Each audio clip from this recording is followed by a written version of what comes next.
Hello guys, এই যে দেখতেছেন আমাদের সুকুমার দাদা, উনি অনেক পরিশ্রম করে সারাদিন। আমাদের সুকুমার দাদা অনেক পরিশ্রম করে, দেখেন এই যে কত কষ্ট করে। দেখেন দাদা খুব ভালো মানুষ, সবাই দাদার জন্য একটু দোয়া করবেন। দাদা, হ্যাঁ, এই যে আমাদের দাদা কি কাজ করতেছে দেখেন। উনি এই যে আকন্দ গাছটা আছে, এই ওষুধি গাছ, উনি গাছগুলা কেটে উজাড় করে ফেলতেছে সব।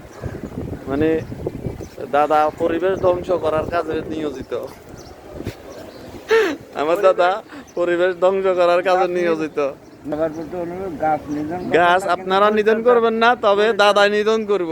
না, পরিচর্যা পরিচ্ছন্ন করবে এবং রক্ষণাবেক্ষণ করবে, এটা আবার হবে, আচ্ছা আবার আচ্ছা। উঠবে।